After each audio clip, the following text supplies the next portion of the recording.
सबसे पहले बात तो खबर के जेकरा के लेके रउआ सावधान होके की जरूरत बा। साइबर अपराधी अब कानून बनावे वाला के भी नईखन सन छोड़त।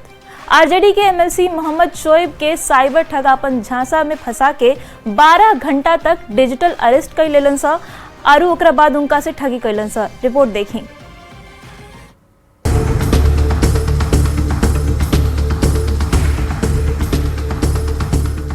एमएलसी आरू एमएलए जे कानून बनावेले, जे हमेशा सुरक्षा के घेरा में रहेले, जेकरा पर जनता के बड़ जिम्मेदारी बा। बाकी ऐसन हाई प्रोफाइल लोग भी साइबर शातिर के शिकार बन जाता रहे। रवाईजान के चौक जाइन के साइबर ठग आरजेडी एमएलसी मोहम्मद शोएब के करीब 12 घंटा तक डिजिटल अरेस्ट करके रखलन सा। एमएलसी क्वार्टर में ही उनका के डिजिटल अरेस्ट करके रखल गई। साइबर ठग एमएलसी के मनी लॉन्ड्रिंग मामला में फंसावे के धमकी देलस। इतने ना, घर से बहरी निकलना पर जान से मारे के धमकी भी देलस।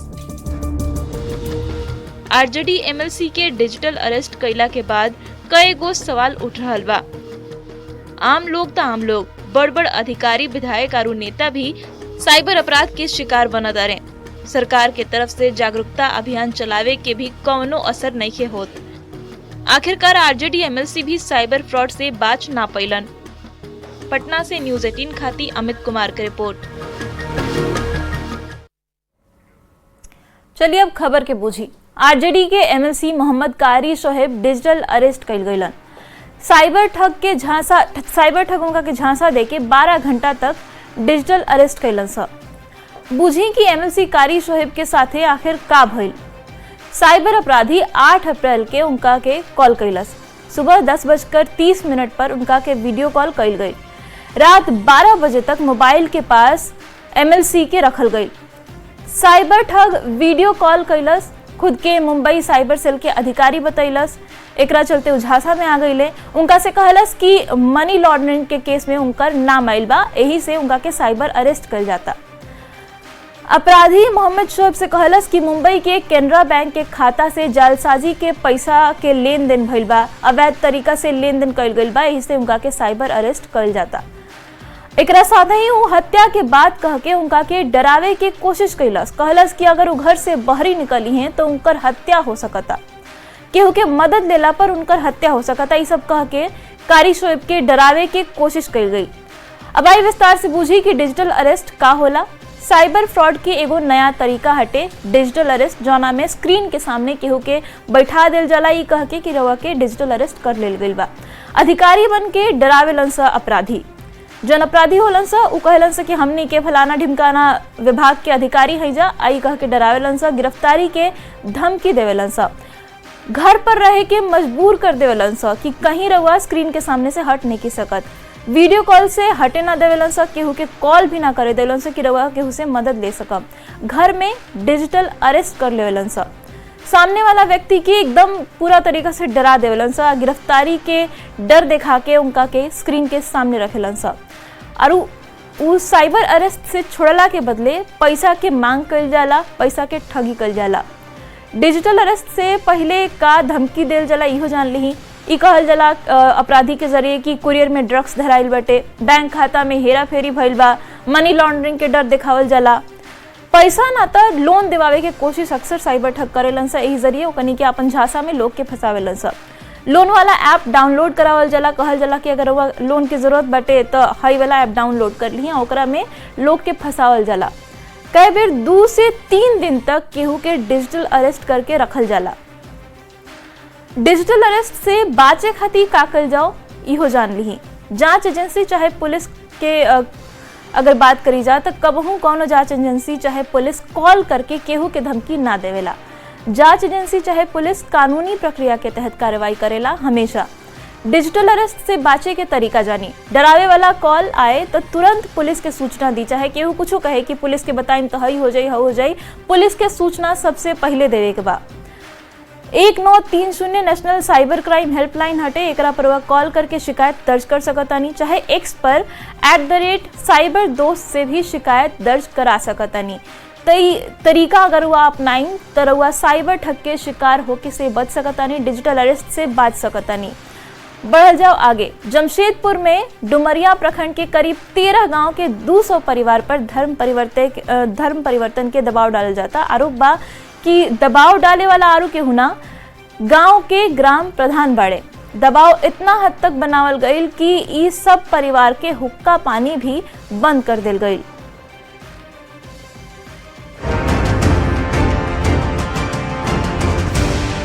इंसाफ के गुहार लेके पहुंचल परिवार पूर्वी सिंहभूम के डुमरिया के रहे वाला है। ई परिवार पर ग्राम प्रधान धर्म परिवर्तन के दबाव डाल रहल बा। डुमरिया के 11 लोग गांव के करीब 200 से बेसी परिवार के इहे कहानी बा।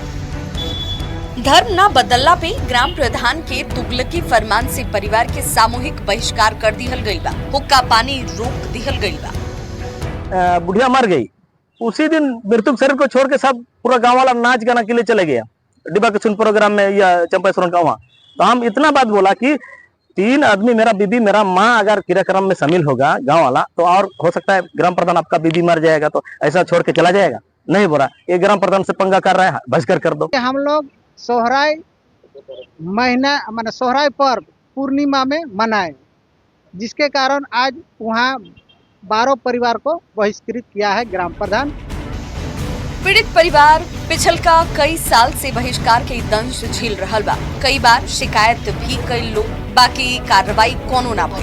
अब लोग सांसद से अपन समस्या के समाधान के आस लगैले बाटे। अगर सरकार न्याय नहीं देगा तो हम लोग धर्म परिवर्तन कर देंगे, तो ये तो बड़ा कदम हो जाएगा। अरे शर्मसार होगा तो हम सबको, तो इसमें तो प्रशासन का संज्ञान में लेके तुरंत कार्रवाई करना चाहिए। प्रशासन की कार्रवाई में देरी से अगर 200 परिवार सरना धर्म छोड़े के दोसर धर्म अपना लेता, देश से बेसी शर्म के बाद और कुछ ना हो।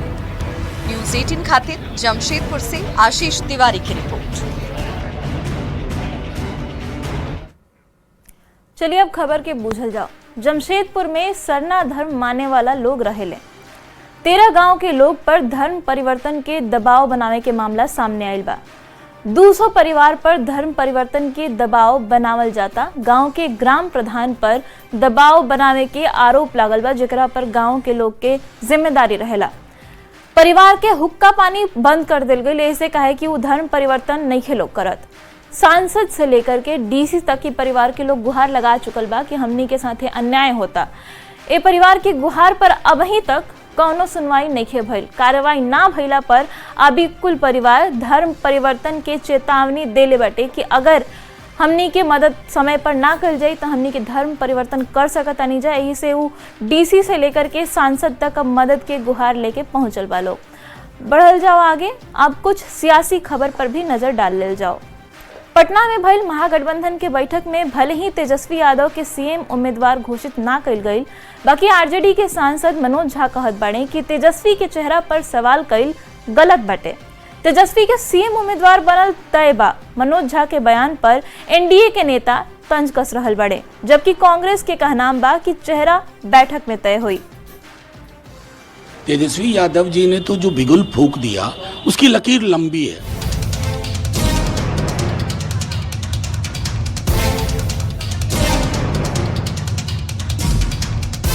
17 अप्रैल के पटना में महागठबंधन के पहला बैठक भइल।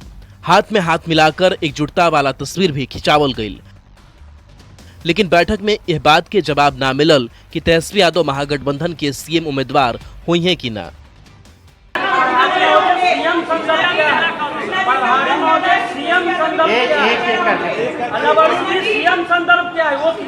आपको चुनाव में जाना है। पत्रकार लोग सवाल पर सवाल पूछत रह गए, लेकिन कृष्णा, अल्लावरू और तेजस्वी यादव गोलमोल जवाब दे के निकल गए। हर चीज एक ही दिन दे देंगे, थोड़ा धैर्य दीजिए ना, थोड़े इंतजार का मजा दीजिए। पर बैठक के एक दिन बाद आरजेडी के थिंक टैंक माने जाए वाला राज्यसभा सांसद मनोज झा एगो बड़ बयान दे दिले। मनोज झा कहले कि तेजस्वी के चेहरा पर सवाल करल ही गलत बा। कहा कि जैसे सूरज के पूरब में उगे के लेकर कबो सवाल ना होला, वैसे ही तेजस्वी के भी सीएम उम्मीदवार बनल तय बा। लेकिन सार्वभौमिक सत्य पर सवाल नहीं होते। जैसे sun rises in the east, इस पर कभी सवाल होता है क्या? मनोज झा जवना ढंग से सूरज और पूरब के उदाहरण देके तेजस्वी के दावेदारी साबित करे के कोशिश कैले, जेडीयू नेता केसी त्यागी वही अंदाज में जवाब दे दिले। खुदे सुन ली। सूरज पूरब से निकलता है सही है, लेकिन कई बार घटाएं इतना घेर लेती हैं कि शाम हो जाती है लेकिन सूरज के दर्शन नहीं होते। तो चुनाव तक तेजस्वी यादव मुख्यमंत्री पद के उम्मीदवार घोषित किए जाएंगे, ये यक्ष प्रश्न है। खैर केसी त्यागी के छोड़ भी देहल जाओ तब वो सवाल बा कि का मनोज झा के बयान से कांग्रेस के नेता सहमत बाड़े। जवाब कांग्रेस प्रवक्ता के मुंह से ही सुन ली कि इंडिया गठबंधन का चेहरा जब तय होगा मुख्यमंत्री का, आप लोग को बता दीजिएगा। इंतजार कीजिए, इंतजार का मजा कुछ और ही है। सवाल बा कि जब कांग्रेस नेता फिलहाल ये बात माने के तैयार नहीं थे कि तेजस्वी ही महागठबंधन के सीएम पेश बाड़े, ऐसे में मनोज झा के बयान के का मानल जाओ?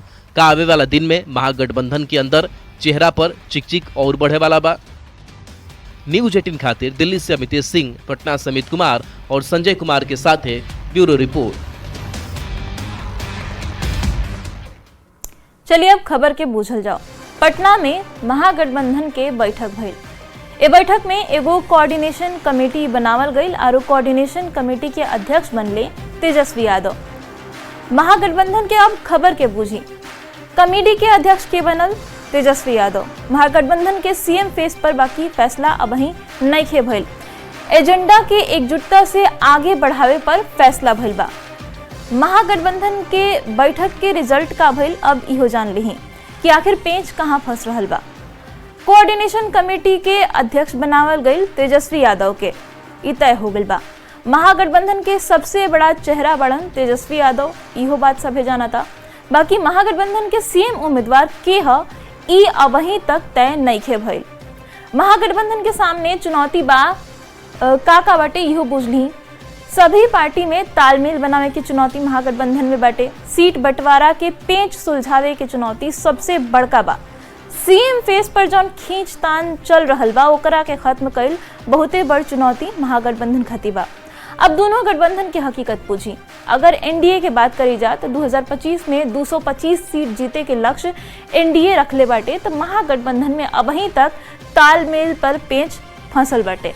एनडीए नीतीश के काम के गिना रहल बा, तो आरजेडी के शासन काल के सहयोगी भी याद करे के मूड में नहीं खन। नीतीश कुमार के छवि अबही तक बेदाग बाटे, कौनो भ्रष्टाचार के आरोप नहीं है। तेजस्वी यादव की अगर बात करी जा तो तेजस्वी यादव भ्रष्टाचार के आरोप में उलझल बाड़े। बिहार एनडीए में नीतीश से बड़ कवनो चेहरा फिलहाल नहीं है। सभी ये कहता कि नीतीश कुमार ही हमनी के नेता हवे। महागठबंधन में तेजस्वी से बड़ चेहरा अबही केहू नहीं है। अब बात बंगाल हिंसा के कल जाओ। पश्चिम बंगाल के मुख्यमंत्री ममता बनर्जी राज्य में हो रहल हिंसा के दोष बीजेपी के सिर मढ़ देली और कहली कि नीतीश बाबू और नायडू एह पर चुपचाप बैठल बा लोग। ममता के बयान आवते जेडीयू पलटवार कैलस और कहलस कि ममता नीतीश के नसीहत ना देस।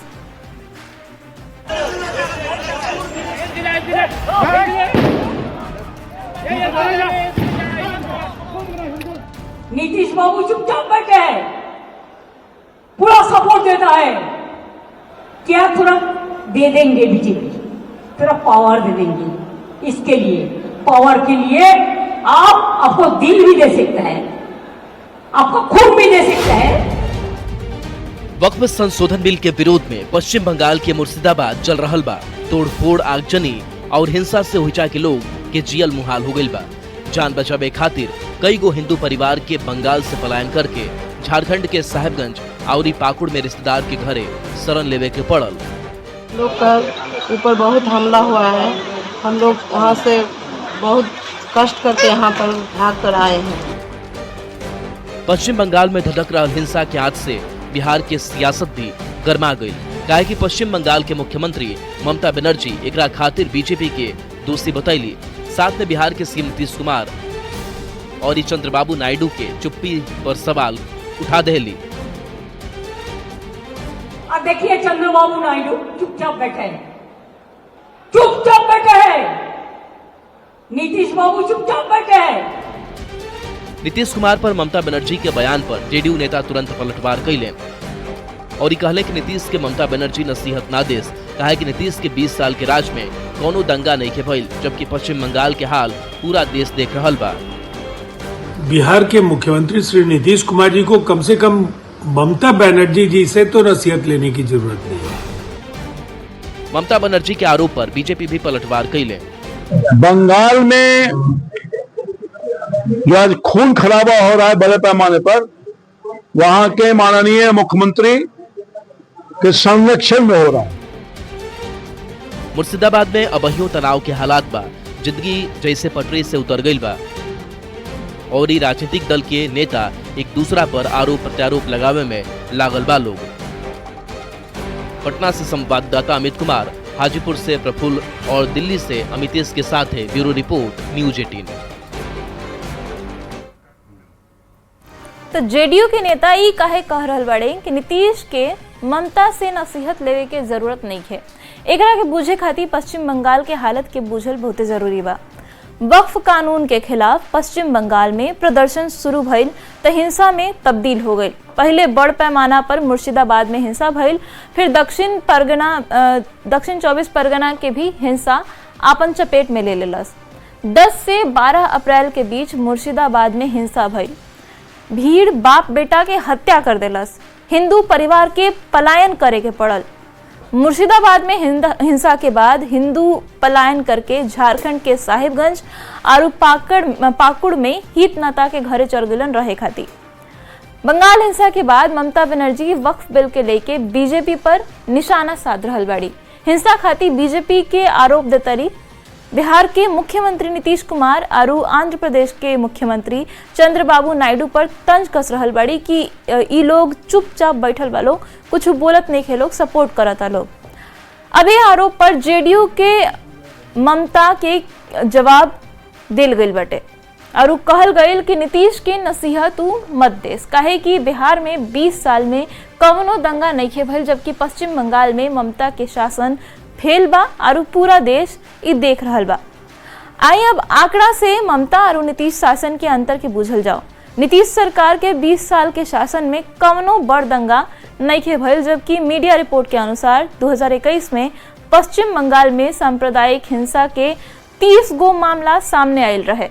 2022 की बात करी जा तो 2022 में बंगाल में सांप्रदायिक हिंसा के 35 गो मामला सामने आये। जेडीयू नेता लोग के कहना बा कि नीतीश कुमार मुसलमानन खातिर बहुते काम कैले बाड़े। भागलपुर दंगा के दोषी सबके सजा नीतीश कुमार ही दिवैलन।